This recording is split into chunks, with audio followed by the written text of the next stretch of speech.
Oh, son.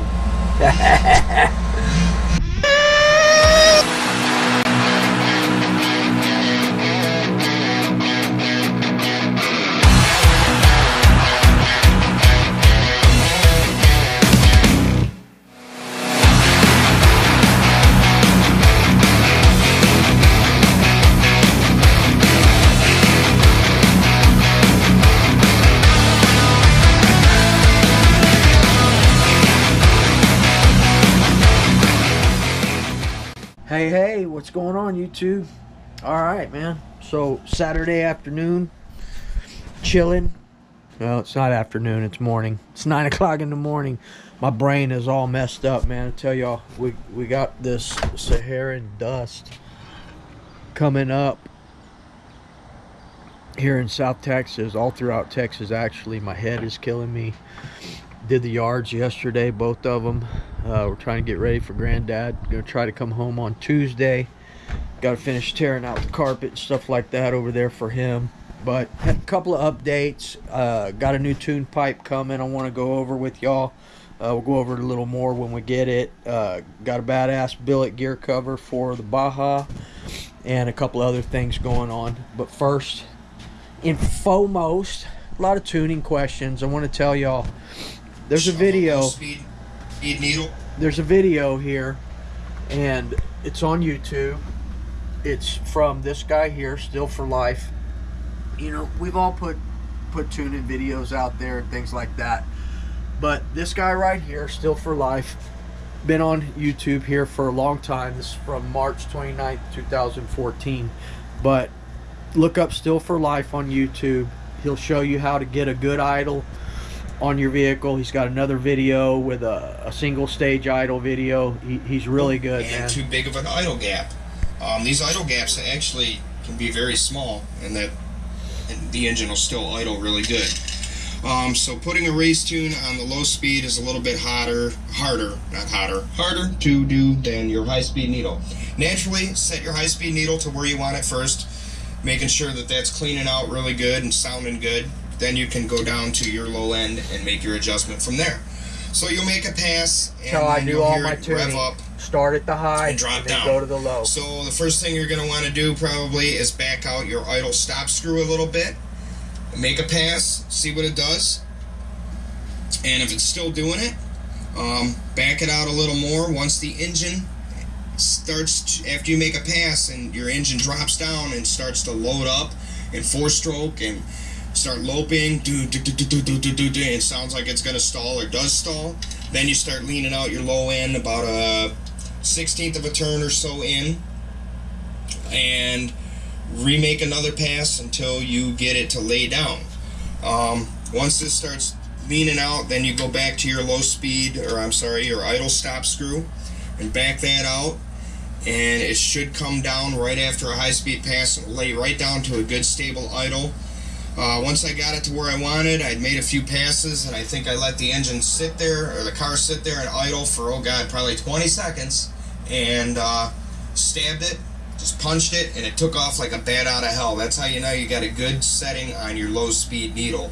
If you get too lean, what's going to happen is you're going to hear this thing kind of bog out for like a quick second. It's not even really like a bog. It's almost like the engine stops and goes again. It's like almost like it wants to pop. It's like a comes off the idle like and goes. It's not going to be like a lean low or high speed needle to where it's going to be making a high pass and then bog and then go up and then down and then up on your high speed. So it's going to be a real quick thing. You'll know it when you hear it. Like I said, it just cuts out real fast and goes.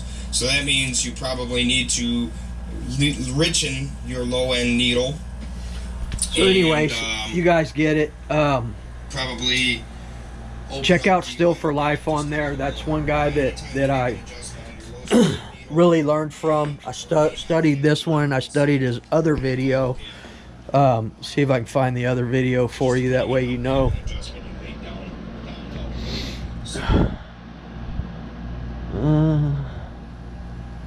It was a while back, man. He's been around for a minute.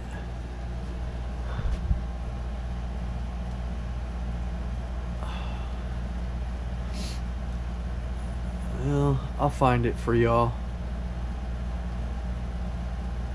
He's got a lot of good information on his channel. He's not around anymore, I don't think. Sounds a lot like the Bug, to be honest with you. Let's see here. Here it is. This one right here, single stage idle example and running video. 7 years ago, got 10,000 views.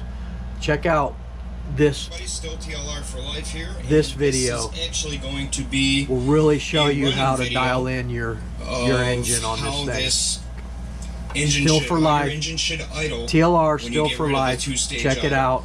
This one is single stage idle example like this, and running video. What you have to do is get some heat in the engine, so you're gonna have to kind of rev the throttle up a little bit once it starts. So check that out for you guys asking about tuning, having a hard time tuning. Check out Still for Life. There's a lot of other guys. JQ has a great video, you know, more recent one, but this is a good hands-on in the field from a guy like you and I that learned how to properly tune an engine, and very specific in his teaching of it. So check it out. Still TLR for life. All right, so what happened in this, and I'm going to show you a clip in just a second of what happened. One of the last jumps in that last video when we were running the what were we running? Oh, the 28. And yeah, I just noticed that this is an X-Tech carb, but it's not the same X-Tech carb as the LRP 32. So this one tunes very well. The other ones I run the Novorossi carb on the other LRPs. I got another stock LRP back here that's almost brand new. I never even run it. And I also have a brand new, only been broken in Novorossi Rex 28.8. Been waiting, want to get it modded. It's only had about a quart of fuel through it. And then I got this other one that I rebuilt here. This one has a brand new piston, rod, and sleeve in it. Brand new ceramic bearings.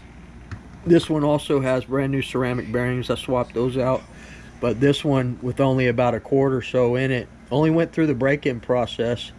I don't even know if I actually ran it. I might have run it once. But it's a prime candidate for modding, although I like to send brand new engines to the modder. I'm waiting to send a couple of more in. We're going to send about 4 or 5 engines in, including this Pico P7R that I have right here. All I did was break it in and run it once. I want to get the SH PT 2018 Competition Pro modified as well. And then I don't know, I might send this Selassie Hummer in and see if he can do anything with that. And we have another Reds R5R racer, brand new in the box, hasn't had any fuel. And the Paloma Novorossi, modified by RCR, not a drop of fuel in it either. Thought about selling this one. Anybody interested, give me a number. I'll tell you, I won't take less than $500 for it. It's a little bit more than what I got into it, you know, in my time and stuff like that, getting it, shipping it, and all that. So if you're interested, let me know. So what happened in that last video was when I hit that jump, I just barely clipped the side of the roof of the barn over here, and the roof actually hit the skid plate. What's the skid plate? Oh, it's on already. Actually hit the skid plate on the corner of it right here, and it ripped it and all the screws out of the housing. This is the old housing. You can see right there where it ripped it out. Yeah, it just ripped it out, separated the entire rear clip. It was just hanging there. But anyway, so we ordered a new one. We got it all back together, smooth as butter, beautiful. Look at that.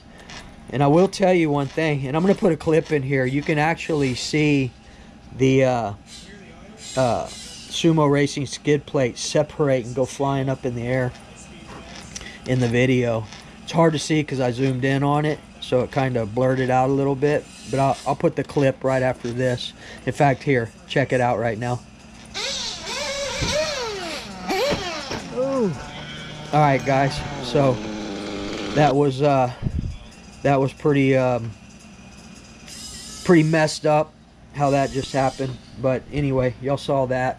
So let's go over a couple of more things. We'll get this back together. And one reason that I was hitting hard and was all over the place is, for one, I was running these clay tires, so we were sliding all over the place, but it was fun on the pavement, man. We were drifting in this thing, and I took some tension off of my preloads on purpose just for that, and that's why it was hitting so hard on the ground when I was making the jumps. So we need to adjust it and adjust our droop back for maximum bash mode. But I don't think I'm going to run this next. I think we're probably going to run the Techno again.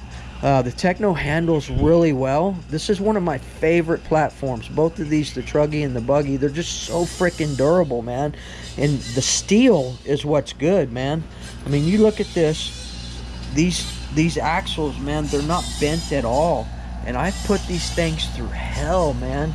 But you get to the TLR products, man, they're all bent up, man. I think the steel is a lot more hardened on the Technos than it is on the this one's a little bit bent. On the Truggies tend to bend a little bit more than the Buggies, but even on this Buggy, man, this one's bent, man. The front one, they bend really easy, man. This one, because the hit that it took.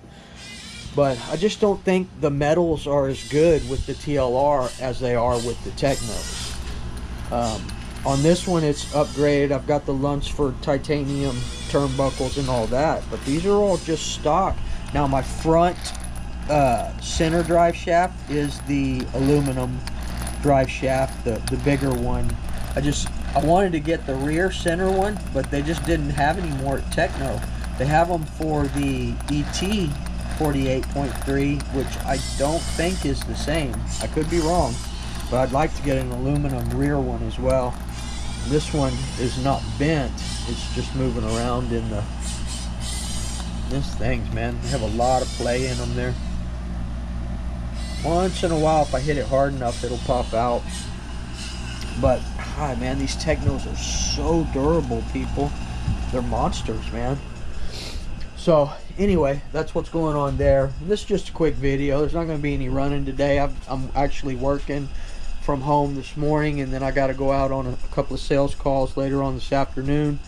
Tomorrow's my anniversary, my wife and I, so we're taking care of some stuff there. And then I'm doing some work over at Granddad's on Wednesday and Thursday, but I think we'll try and find some time either Sunday or Wednesday or Thursday. I want to get out and do a comparison video between these two modded 34s.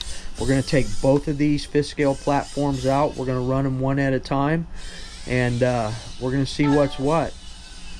I'm going to probably run this one in a little bit prior to the video, just because I want to run it in some more. It's still brand new. It only had a couple of idle tanks, and you know, according to Dave over at Earth Surfer Performance, that these don't need a break-in process. That's coming straight from the owner himself. But I just did it anyway. That's the way I do it. That's the way I did it on the OBR. Trying to seed everything together, but we'll get it out there and we'll pummel it a little bit. I want to see what all this durability and all this money that I spent, what it's going to do, you know.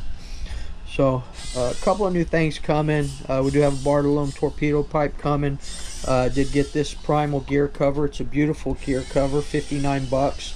The modified RC is $115, but this thing is beautiful, man. It does have the primal logo on the top, but no worries on that. I mean, I could take that off if I wanted, but why? Represent. If you see the last video that I did with the fifth scale stuff, breaking this in, I listed all the products that we used, so I'll have to add primal to it. But it's a beautiful gear cover, man, and you do away with the Turtle Racing gear cover and all that, you do away with the actual clips and the pins. You just put a screw in there, and I don't remember what size it is, M6 or something. Just put a cap head screw in there and it's good. It's not going anywhere. I don't think it's rubbing or anything. It's all good. We have 500K in the rear diff of this, the rear transmission, so it's real tight, but that'll loosen up a little bit once we start running it. Really proud of this, man. I built this thing from the ground up. You could say, well, it's an RTR, it's not a kit, but maybe not a kit, but it was definitely built from the ground up, from scratch. Actually, even a little more exciting than building a pro race kit. You know, the pro race kit's great. You got a manual, instructions, all this. There are no instructions for this girl. This is a hit and miss type deal, man. You just use your ingenuity and you build it.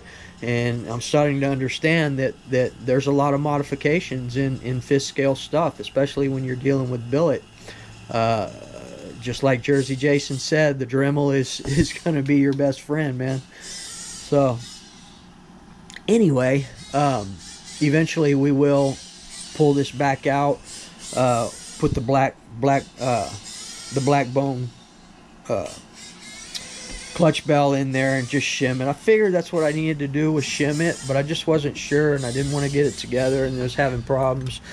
I'm impatient, y'all know that, but we are going to use this. This thing wasn't cheap, like 60 bucks for this bell, so I need to get some shims for it and get her done.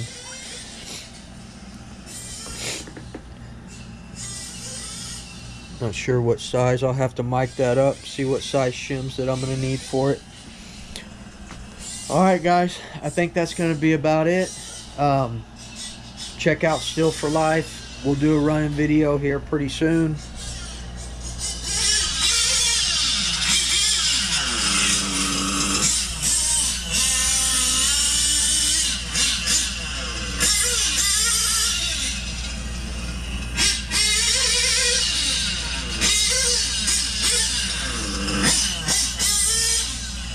Perfect tune right there, people. Single stage.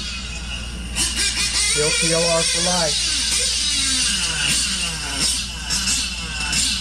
Well, guys, I'm sure glad I ran it today, because that lean bog on the high-speed needle wouldn't have been good. The engine's probably finally just now starting to come in. It was still really tight.